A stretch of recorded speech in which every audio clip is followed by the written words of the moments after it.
Ukraine just built an F-16 trap and Russia flew right into it. For months, Russian Su-35 pilots had a tactic that worked every single time.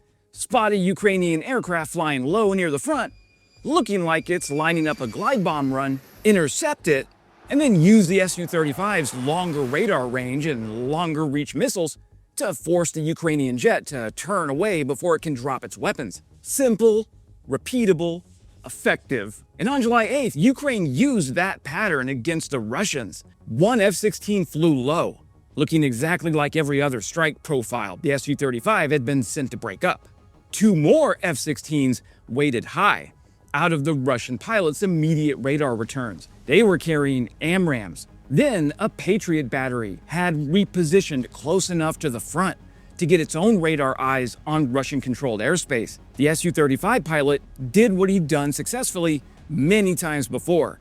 He moved to intercept the lone aircraft. Then the trap revealed itself.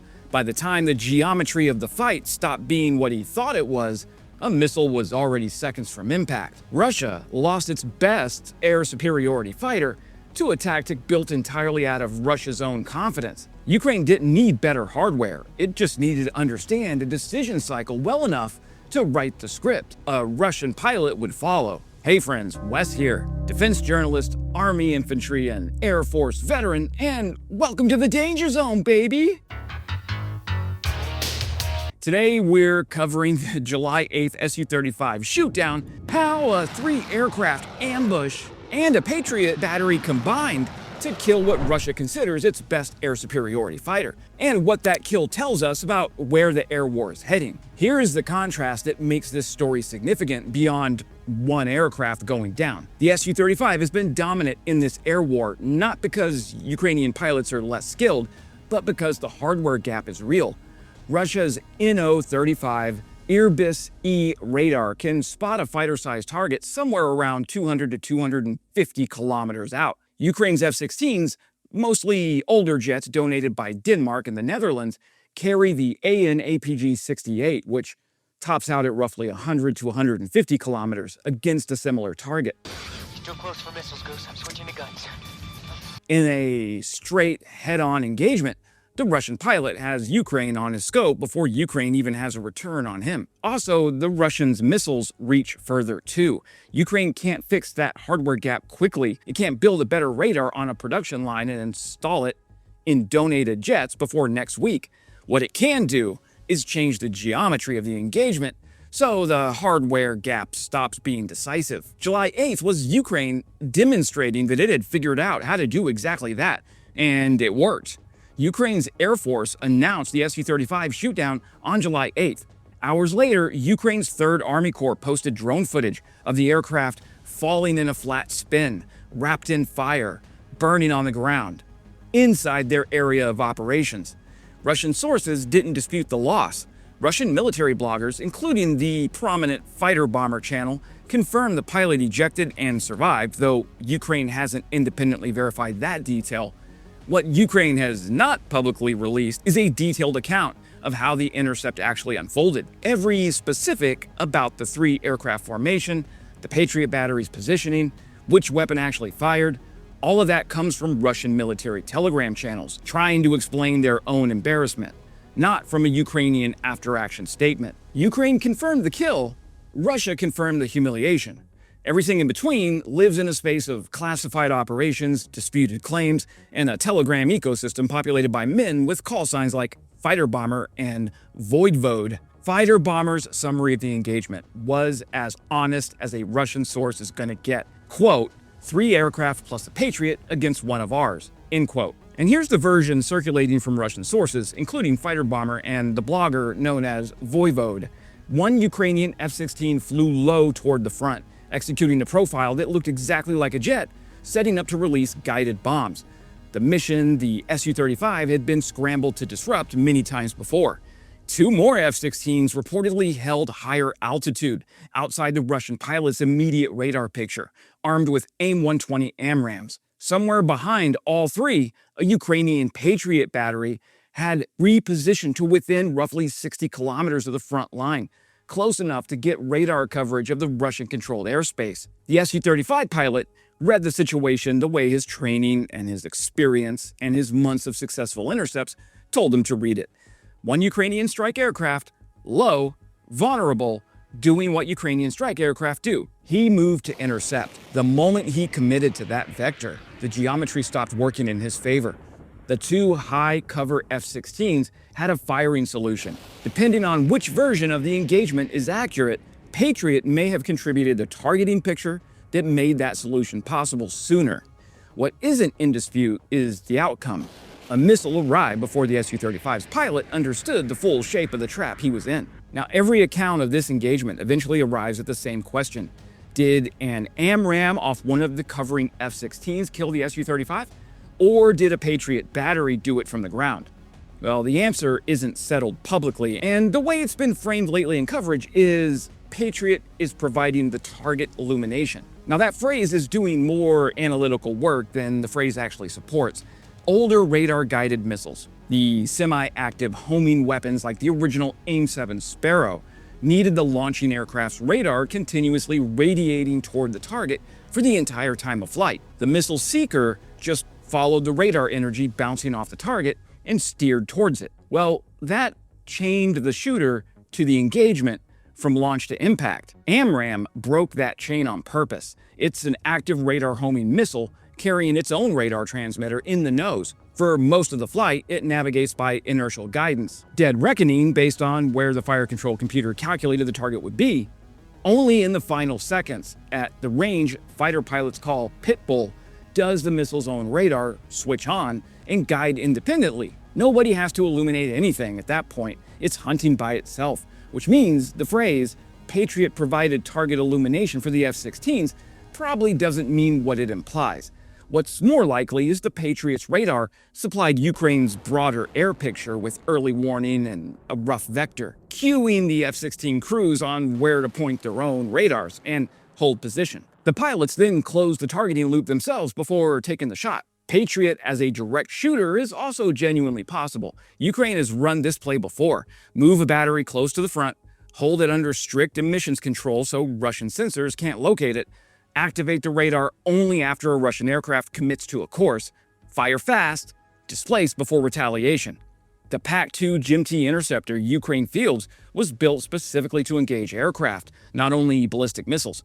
If that's what happened, the bait F-16 wasn't luring the F-35 toward a fighter at all. It was walking into a predetermined box where a ground-based battery had already calculated the geometry. Now, let me tell you why the sourcing question matters less than how the coverage is treating it, and why the coordination itself is the real story. Back on the AWACS, whose entire mission is exactly what Ukraine assembled here in miniature, build a shared air picture from multiple sensors, distribute that picture to shooters across the network, and let each platform act on information it couldn't have generated alone. Well, the distinction between a search quality track good enough to tell you something is there and a fire control quality track precise enough to compute a valid missile intercept is something I think about in concrete terms rather than theoretical ones. You want to know the truth? You can't handle the truth!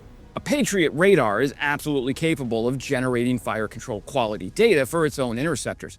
Whether it can hand that exact data to an F-16's weapons computer over a tactical data link in a format the jet's fire control system can use as a valid launch solution is a non-trivial integration problem for Ukraine. It's not impossible, but it's not automatic just because both systems talk Link 16. What's far more operationally likely is a queuing relationship. Patriot tells the network where the threat is. The F-16s then use that queue to orient their own sensors, and the fighters generate their own fire control solution from there. That's a meaningful distinction because it tells you what Ukraine actually built. Not a single weapon that did the job, but a network that made every weapon in it more effective than it would have been alone. That's the E3 mission at core level. Ukraine ran it at flight level with 3 jets and a ground battery, and it worked. And here's the honest state of the evidence, framed the way it should be. Russia's own pilots are publicly debating how their best air superiority fighter died. The Fighterbomber channel, which is plugged into Russian tactical aviation and usually avoids admitting anything unflattering, acknowledged the ambush structure. That's significant. Russian military bloggers don't volunteer descriptions of 3 aircraft plus a Patriot against one of ours when they can find a cleaner narrative. What remains genuinely uncertain is who pulled the trigger in the final exchange, which is actually a narrower question than the coverage suggests. The multi-platform coordination that made the kill possible isn't in dispute. The tactical effectiveness of the approach isn't in dispute. Whether the killing missile came from an AMRAAM rail or a Patriot launcher is the detail that will eventually be resolved by fragment analysis or a Ukrainian operational statement that hasn't appeared yet. There's one element of the story worth treating with appropriate caution. 3 days after the ambush on July 11th, Zelensky publicly stated that Ukraine's Patriot interceptor stockpile had run dry, forcing him to push allies for faster resupply. If Kyiv spent a Patriot missile to kill a single fighter jet in the same week its capital was left thinner on that exact weapon, that wasn't a cheap tactical flex. It was a choice made under real resource pressure. And the math of that choice deserves acknowledgement, even while the tactical outcome deserves credit. Because Patriot interceptors are so low, that's what leads me to believe it was likely an F-16 that took the kill shot, not the Patriot on the ground. And here's the doctrine shift underneath the kill. Ukraine can't afford to trade F-16s against Su-35s at any exchange ratio. It has too few of the former, and Russia has too many of the latter. Matching Russia platform for platform in Ukrainian airspace is a losing game played with hardware Ukraine doesn't have and can't replace quickly enough to matter.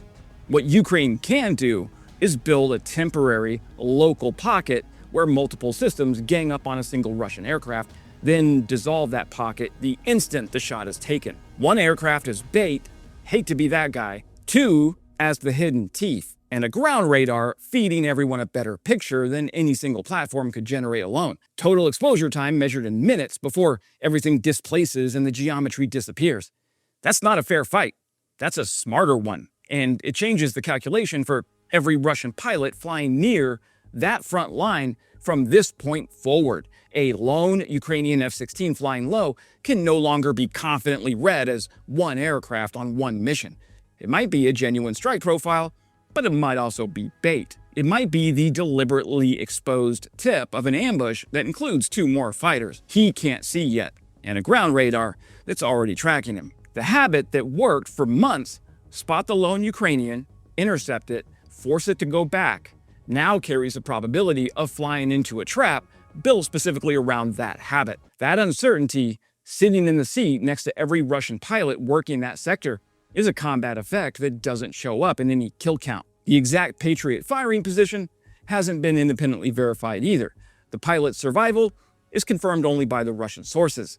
The crash location remains deliberately vague in Ukraine's own public statement. These are appropriate uncertainties for an operation Ukraine has clear reasons to keep partially classified. What isn't uncertain is that Russia lost an Su-35, that multiple Ukrainian systems coordinated to produce the kill, and that Russian tactical aviation is now publicly grappling with a tactic it didn't anticipate and couldn't counter in time to matter. Fighterbomber explaining the loss to his followers in the language of a man who knows his side got outthought said, 3 aircraft plus a Patriot against one of ours. He meant it as an explanation, but it reads as a verdict. Russia's best air superiority fighter flew confidently into a trap made entirely out of its own pilot's predictability. The killing machine and the bait were the same Ukrainian habit Russia thought it understood. The part it didn't understand was everything it couldn't see. Every Russian pilot flying that front now has a new question. What else is out there that I haven't found yet? That's it for today, my friends. If this breakdown was useful, and only if I've earned your trust, hitting the subscribe button is the best free way to support what I do here. I cover Ukraine's air war and NATO military technology 4 times a week. A thumbs up would also be really cool. For the longer analysis, I'm on Substack where paid members get the deeper pieces before they become videos. QR code on the screen or just wesodonnell.com. And as always, glory to Ukraine. Glory to the heroes. Crimea is Ukraine.